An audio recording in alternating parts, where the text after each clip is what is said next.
Assalamualaikum warahmatullahi wabarakatuh.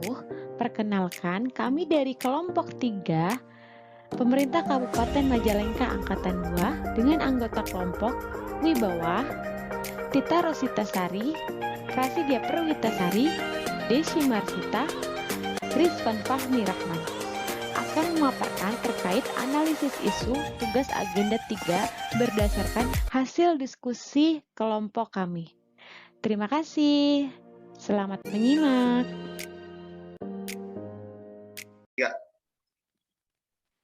Ya, Assalamualaikum warahmatullahi wabarakatuh. Berhubung dengan adanya tugas kelompok kita terkait dengan analisis isu yang terjadi di tempat instansi kita bekerja, maka kita akan melakukan diskusi terkait polemik IRDKK sebagai sarana petani mendapatkan pupuk bersubsidi. Selanjutnya untuk materinya akan dibawakan oleh Ibu Sari dan Bapak Wibawa. Enggak, silahkan Ibu Sari, saya persilahkan. Terima kasih Bu Desi. Ada yang tahu IRDKK itu apa? Saya tahu. Untuk yang kelompok tani bukan Bu? Oh, ya benar. IRDKK itu suatu sistem yang diterapkan oleh Kementerian Pertanian untuk meningkatkan kecepatan sasaran penyaluran pupuk bersubsidi. Lalu apa yang petani yang dapat mengakses pupuk bersubsidi itu petani yang bagaimana kriterianya? Ada yang tahu? Yang kaya ya Bu? Oh, salah, harusnya yang bisa mengakses pupuk bersubsidi itu pertama petani harus memiliki KTP, yang kedua memiliki lahan maksimal 2 hektar, yang ketiga bergabung dalam kelompok. Berarti kalau yang nggak punya lahan gimana Bu? Oh, dia biasanya bisa misalkan dia bekerja di suatu sawah milik A, dia itu juga bisa mendaftarkan dengan pakai lahannya yang dia garap. Mungkin maksimalnya 2 hektar. Terus, adapun syarat pendaftaran, ya. Kalau misalnya tanah saya lebih dari 2 hektar, nanti dapat pupuknya lebih dari 2 hektar juga nggak? Oh, nggak bisa, soalnya persyaratannya itu dia dapat pupuk bersubsidi itu hanya sampai 2 hektar. Oh, berarti yang di cover cuma 2 hektarnya aja. Berarti misalnya ini ada 3 hektar lagi nggak ke cover, Bu?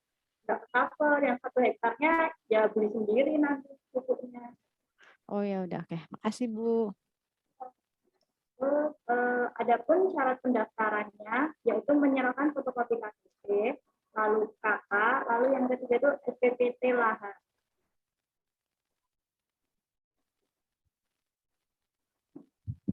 Terus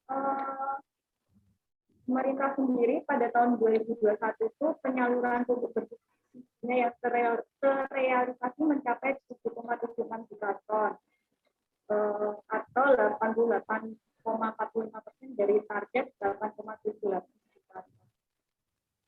Jadi pupuknya itu nggak bisa 100% dapat untuk petani.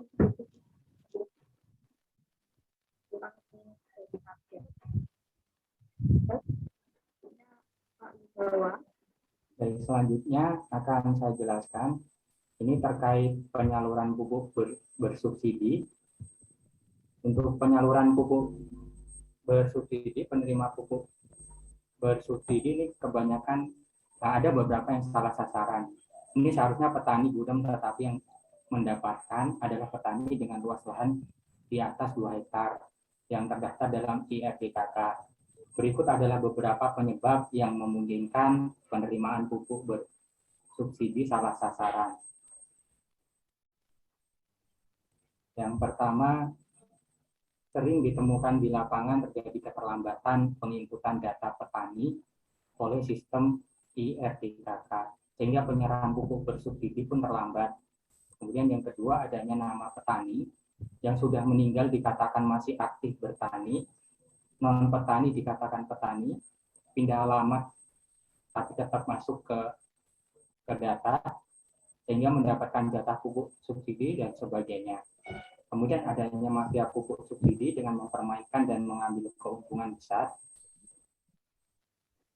Contohnya ada petani yang kritis atau petani yang tidak mau diajak bekerja sama oleh perangkat desa, bisa saja tidak mendapatkan pupuk subsidi atau tetap mendapatkan pupuk. Sebagai solusi terkait permasalahan di atas, ini ada beberapa poin solusi yang bisa diterapkan.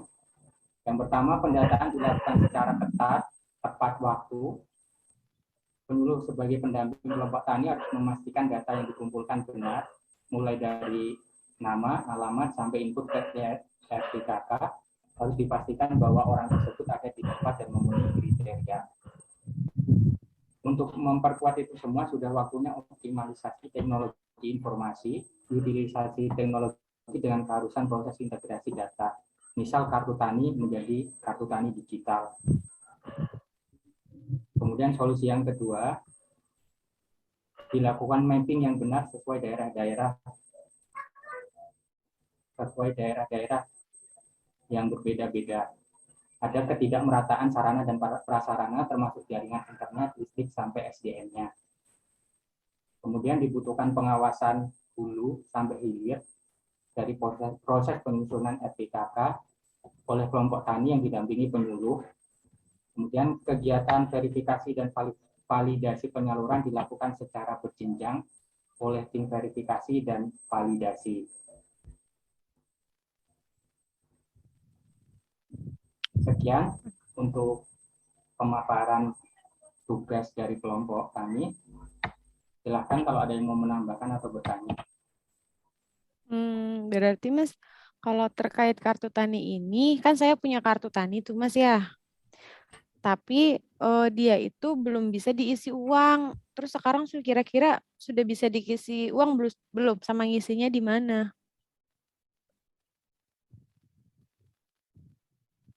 Saldo maksudnya Bu, diisi saldo apa sudah bisa diisi saldo di Mandiri kan? Mandiri apa BNI gitu kalau nggak salah. Balik lagi ke sini ya Bu, untuk pengusulan RDKK atau untuk mendapatkan pupuk subsidi, pertama syaratnya tadi harus terdaftar di kelompok tani, terus punya lahan garapan, dibuktikan dengan SPPT.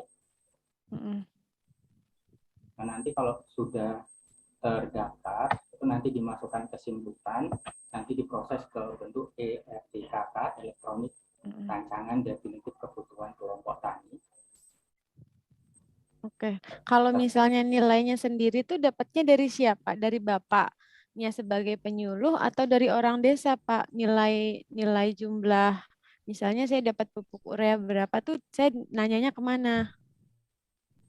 Kalau untuk itu nanti sesuai sistemnya sudah ada, misalnya Bu Desi di sini adalah garapan berapa, misalnya 2 hektar, itu nanti sudah ada jatahnya sendiri, sesuai data yang diberikan oleh kelompok tani ke RTKK nanti yang dibantu oleh penyuluh seperti itu.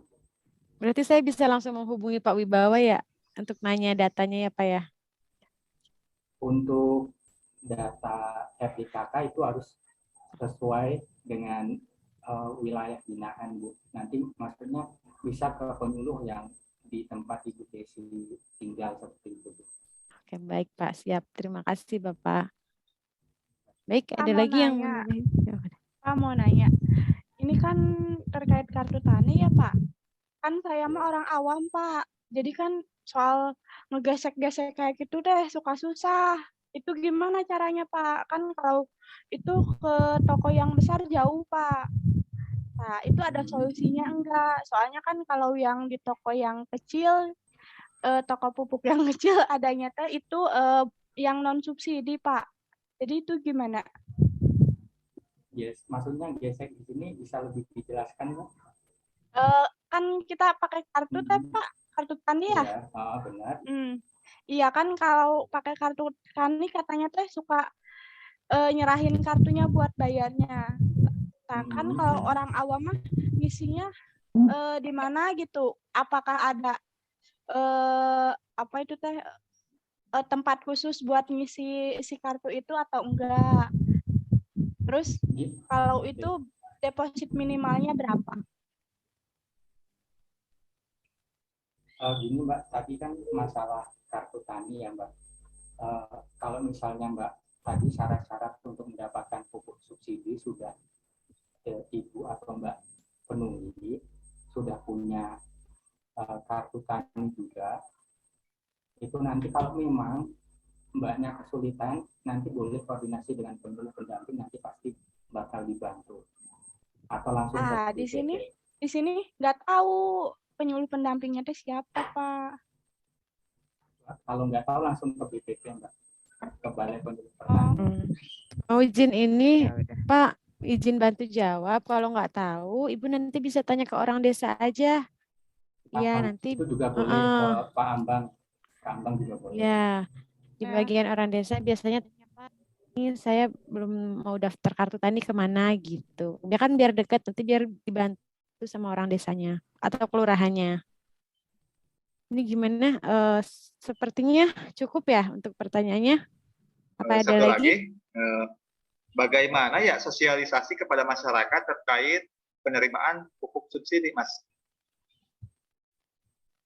Mungkin Mbak Sari bisa menambahkan untuk pertanyaan terakhir. Untuk sosialisasi ya, jadi itu sama kayak kelompok tani kan membuat RDKK dulu, terus habis itu baru dari data RDKK-nya itu dimasukkan sama admin RDKK-nya, baru bisa ngurus pupuk subsidinya.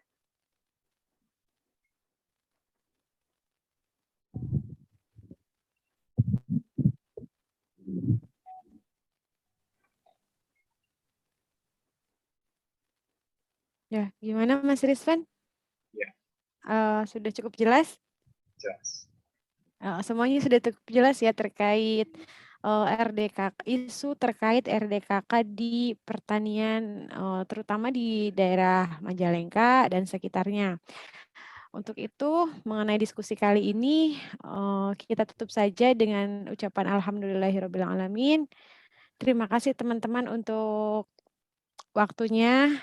Selamat beristirahat. Wassalamualaikum warahmatullahi wabarakatuh. Waalaikumsalam. Warahmatullahi wabarakatuh.